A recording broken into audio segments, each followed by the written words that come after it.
Hey guys, Rose here with a quick guide on how to beat the Void Dungeon. Right now, there's a big event going on where you can get into an easier version of the Void without having to beat the Marble Colossus and without needing a vial, so the high barrier to entry that normally exists is gone. That makes this a great time to learn the dungeon. In this video, I'll cover how to handle the boss, and what loot and exaltation stuff you can get from the dungeon. If you haven't already subscribed to the channel, you definitely should do so to help us get our 1,000 subscriber goal. We're just hit 900, and I'm super thankful to you guys for that. But let's get started with how to get into the dungeon. Normally, to get into the Void, you have to enter the Lost Halls, defeat the Marble Colossus, and then use the Vial of Darkness, which you get from a separate run of Lost Halls into defeating the Cultist hideout, just to open one portal to the Void. Luckily, during this event, you can skip all of that. In each realm, one portal will spawn after all the red demons are defeated, and another portal will spawn after all the Ghost Kings are defeated. Portals can also spawn at the end of Ocean Trench and Ice Cave during Week 1, like a 10 to 15% rate, and at the end of Parasite Chambers and Third Dimension during Week 2 at a 10 and 25% rate, respectively. If you'd like more information on the Void event, check out my video on it over there, or linked in the description. Enter any of these Remnant of the Void portals to fight a much weaker version of the Void. And it's weaker because there are guaranteed modifiers that make the minions and the boss have lower HP and lower damaging shots.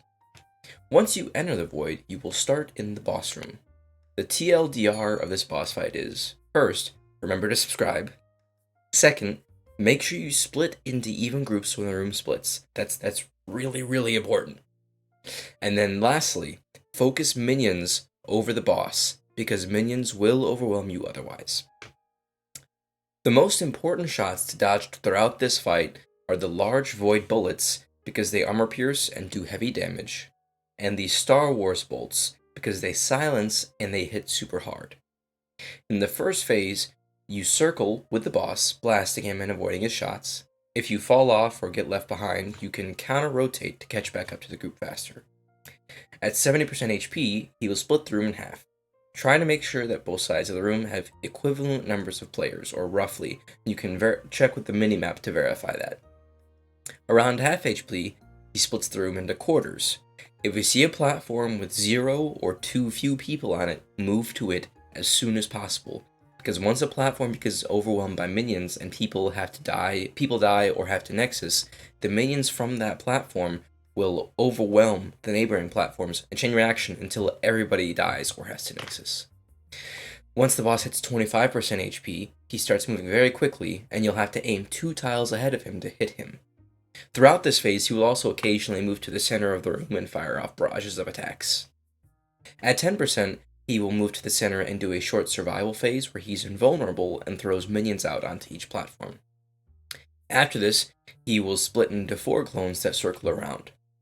After those clones are each brought to half HP, they will briefly pause before firing a bit more while the boss in the center fires off a barrage of 12 shotguns.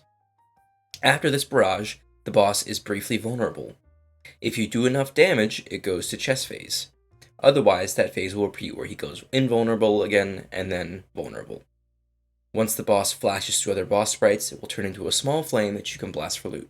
Good luck! Now that you've beaten the boss, let's talk about what loot you can get from it.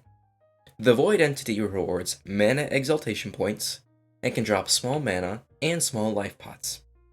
It can also drop the Helmet Rune, Tier 14 armors, and Tier 13 weapons.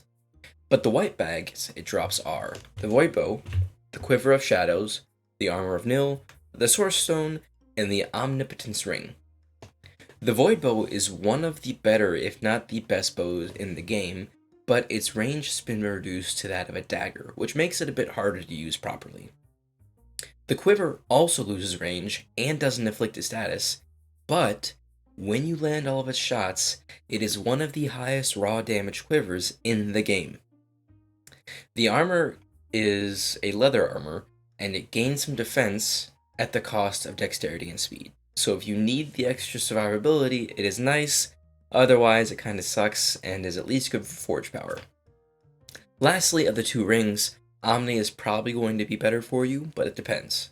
The Source Stone fills a good niche role on rushers because it has 110 HP, mana, and speed, so rushers get a lot of mana points and a lot of speed out of it, but doesn't have any offensive stats, which is bad. Meanwhile, Omni gives it a little bit of every stat, which obviously makes it really good all around, but certain classes obviously want more specialized stats if they can find them. If nothing else, Omni has the highest feed power of any obtainable equipment at 1,500, so do with that information what you will. Thanks for watching all the way to the end of today's video. If you haven't already done so, make sure to subscribe so you don't miss out on future videos, and consider sharing with friends looking for something to replace a shaped hole in their hearts. I hope to see you all next time, but until then, keep it beefy, boys.